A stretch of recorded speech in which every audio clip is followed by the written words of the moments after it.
barbershop conversation, guys. Feel free to hit the subscribe button. Feel free to join the Patreon. Click the link in the description box. I was listening to Ellie's video, and Errol's. First, I want to say this. I told you guys in many of these videos that the one great thing about the Mikey Garcia Errol Spence fight is that we're dealing with. I use the term two men. You understand, that don't really have excuses, and I was and I've highlighted Mikey Garcia's what they're doing, how they're expanding, and they had their first card January 18th, and they had sold out 3,000 people for their promotional company. And then I was listening to Derek James speak, and he alluded to the same thing, you know, their growth as it relates to the teammates of Derek James and Erro Spence. They have man down promotions, and Derek James eloquently said that they're putting the young fighters on down in Dallas, Texas. Um, Derek James has a new gym. He says it's private, has a private gym down there. And if I'm not mistaken, Derek James has retired from his job. Correct me if I'm wrong, but I think they were debating. They had a small little like soft debate about being a fighter when you're not a fighter, etc. But what I've just mentioned about Mikey Garcia and Team Spence, Derek James included in that, is that you're dealing with people who understand the big picture, and it's a beautiful thing when you understand the economics of boxing. People who just understand how to throw a 1-2, follow that up with a left hook, then double down to the basement. It's more to boxing than just the sport of it. In order for those two guys to walk into the ring on March 16th, business has to occur. And those who follow my channel intently know how much I admire people who take care of the sport, take care of themselves within the sport of boxing, and maximize their opportunity. And being an opportunist had a negative connotation last week, but being an opportunist is a skill. And we'll talk about that in another video. But I want to talk about what Erro Spence said. He says that Keith Thurman's fake, on and off the camera, and he's alluded to that on his Twitter account. He's responded to Keith Thurman, and that fight has to happen eventually. And I respect I respect Erro Spence for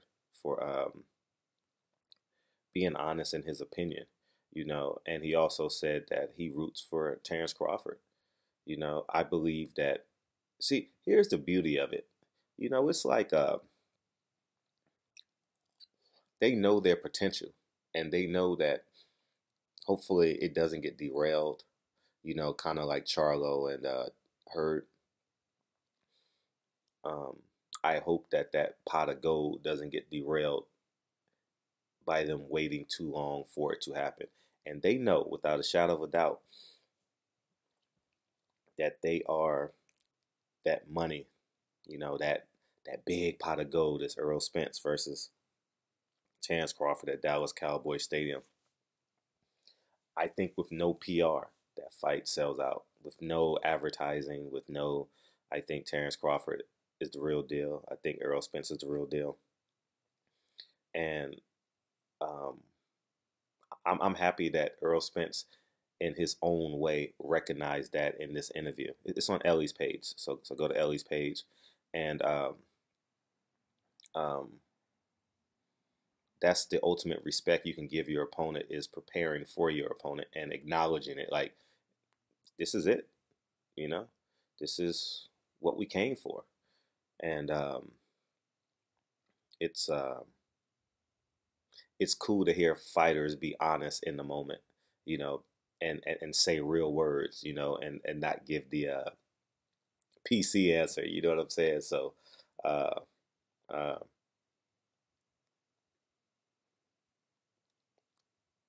Keith Thurman fight.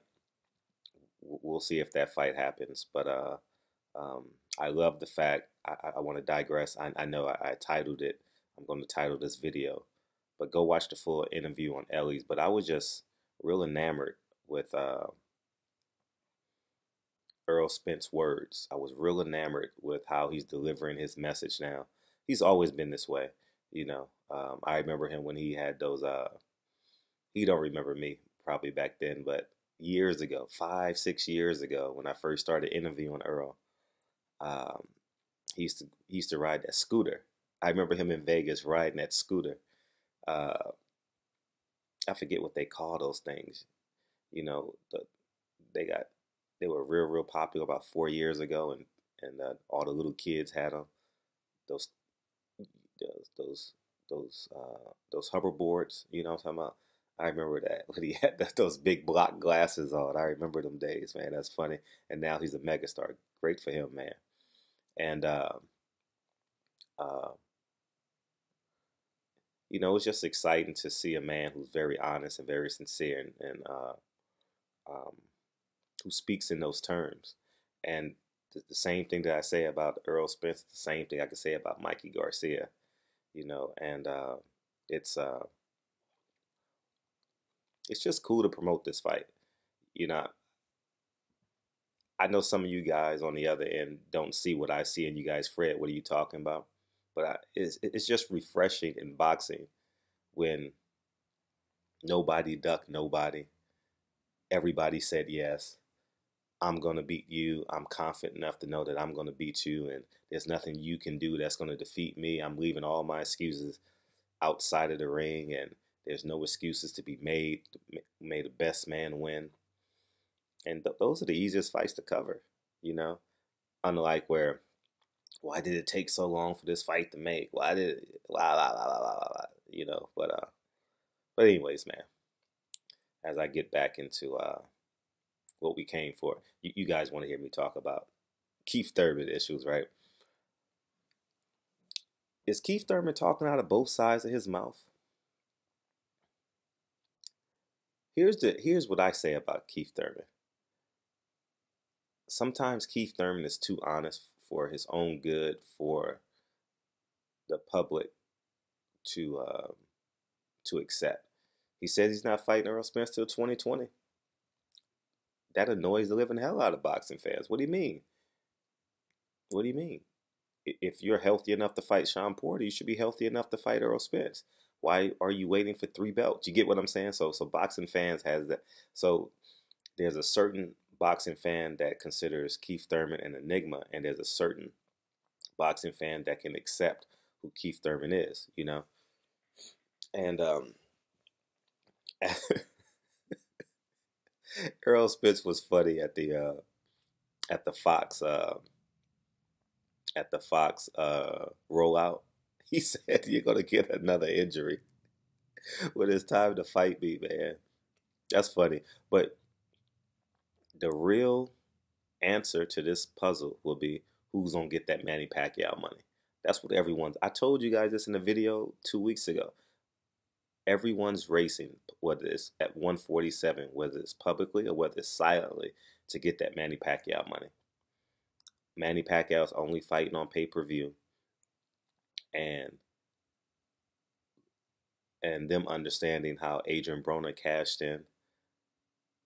They're going to be great fights, but in addition to being a great fights, is great money as well. So I'm definitely looking forward to that, and I can't wait for Manny Pacquiao to announce his next opponent, you know, and we just got to sit back and see.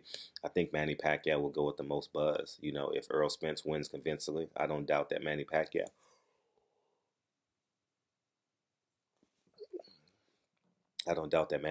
wouldn't mind going back to Dallas Cowboy Stadium. I believe he fought Clottey down there long time ago. Wow. You know, I think that he wouldn't mind going down there if Errol Spence puts on a beautiful performance. I don't think he'll mind fighting Keith Thurman. I believe, in my humble opinion, Manny Pacquiao, after Keith Thurman's last performance, that he believes he can beat Keith Thurman. I believe Manny Pacquiao knows he'll be the underdog. Vegas will have him the underdog against a guy like Erro Spence, but you know, we'll see. Two left-handers going in, and we'll see. But again, as I end this video, I like how I know this video is about mostly Errol Spence, but it's just no one's getting ripped off, man. No one's getting ripped off. You know, today, uh, uh, Leo Santa Cruz made $1 million and his opponent made $20,000. You know, um, last week, same thing happened at on the DAZN card. You know, the main event fighter made $25,000, and his opponent made $200,000. Understanding the business of boxing is important, you know, and I think that the more fighters that understand business, the more successful they'll become, and it completely looks like to me,